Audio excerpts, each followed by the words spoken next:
When I was around 17, I came across Brian Tracy and fell in love with his teaching. I would go to the internet cafe at night because I couldn't afford the normal fee in the day. I would spend hours in the night listening to Tracy and reading his quote. One particular sentence stuck with me from Tracy, and that is, if you want to achieve something different, you have to do something different.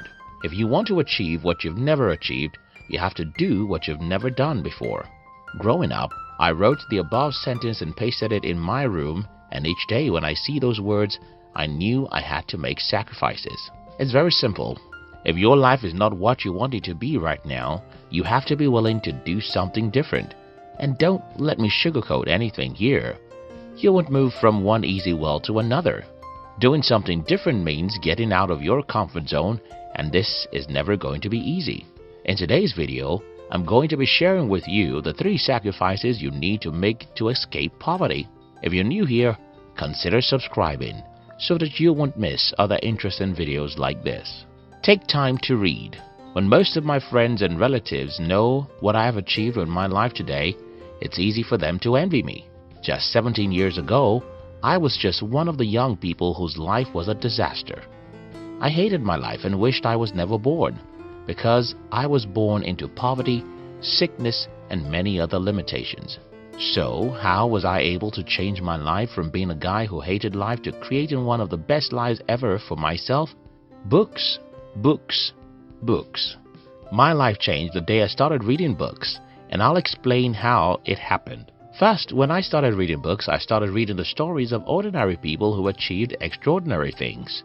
These stories encouraged me and gave me hope that I could as well overcome every obstacle in my way and achieve greatness with my life. I think this is very simple. If you know that some people have some disadvantages you think you have, yet went on to achieve greatness, you suddenly start to believe in yourself. When you start to believe in yourself, you start to think big, and when you increase the size of your dreams, you automatically increase what is possible with your life. In my case, I started believing that I could become rich, even though I grew up in a poor village. I started believing that I could become a millionaire, and this belief led me to something very important. I started looking for how to achieve what I believe I could achieve by reading books written by the people who have made a lot of money before. I started learning the mindsets and actions of these people, and the more I modeled these people, the better my financial life. Yes, it took me 8 long years before my financial life had a drastic change. Without reading books, I would have never made it. One other thing you can do in addition to reading books is watching videos that tell stories about successful people. We've dedicated a whole channel for this purpose, and we call it Fame TV. You can join the Fame TV in the description box. Yes, books are boring, but so is every meaningful thing. Fruits are boring and vegetables are boring, but if you want to be healthy, you'll eat more of them. Soda drinks are fun. Sugar is sweet and fast foods are nice, but if you like your health, you'll run away from them. The TV is fun and social media is interesting, but if you want to escape poverty, you'll spend more time with your books. Some time ago, I got to know that Bill Gates reads 1 book every week. I've also read about the fact that an average millionaire reads 1 book every week. If an average millionaire does something, it's probably a good thing to emulate. So I decided that I'm going to be reading 1 book every week. This isn't easy, and I'm not asking you to start reading a book per week. But you have to make sacrifices to read books if you want to escape poverty. Don't make excuses. I told you earlier that sugar is sweet, and you agree that hard drugs, fast foods, and most other harmful things are fun. Another very sweet thing is excuses, and that's why most people make it. Listen, you can come up with 100 reasons why you are where you are, if you want, and you can as well come up with a single reason why you need to be elsewhere. The difference is in the way you use the powerful machine God gave you. That machine is your brain. If you program your brain to look for the reasons why you are poor, your reticular activating system will be busy looking for reasons, and you'll start seeing how the economy, the government, and your parents make you poor. Your brain will quickly show you how your lack of education, your health challenge, your childhood, or even the country you were born are the reasons why you're poor. If, however, you program your brain to look for why you must be rich, you'll start seeing that even in a bad economy, Some people are making hundreds of thousands of dollars in legitimate businesses. You'll start reading about people who went through similar difficulties like you and ended up successful. You'll start seeing that you have much power over your life than you think, and you'll start taking responsibilities. An excuse is the food of the fools, and our world is filled with many of them because an excuse is sweet. It's about pointing a finger. It's easy. Everyone can do it. But if you want to escape poverty, you'll not do it. Don't make an excuse. Identify what you have to do to change your life and do it, no matter how difficult. Trade 100 failures for one success.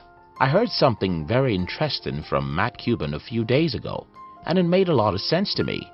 Cuban said, and I quote, "It doesn't matter how many times you fail. Remember, you only have to succeed once."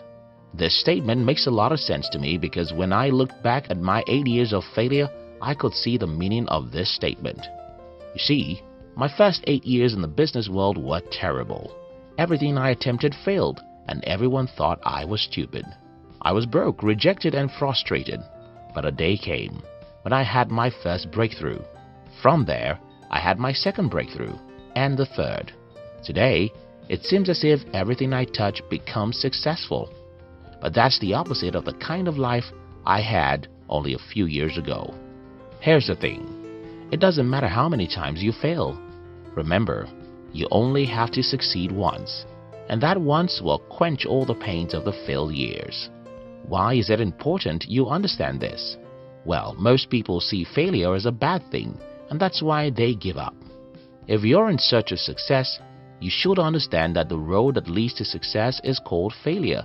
And failure is not final, because a single success can make you forget the pains of 10 years failure. Make sacrifices to try things. Make sacrifices to get out of your comfort zone. Make sacrifices to do things that are risky, and when you fail, be courageous to stand up and try again, because it doesn't matter how many times you fail, all you need is a single success. The most important point in this video is sacrifice. If you want to escape poverty, you have to be disciplined enough to do things that are not comfortable. It's not comfortable to read, but you have to do it. It's not comfortable to take actions that may lead to failure, but you have to do it. Failure is painful, yet you have to endure failures and try again. Remember how I started this video? You cannot get a new result by doing the old things, and every new thing is uncomfortable. So, you have to be willing to make sacrifices if you want to escape poverty.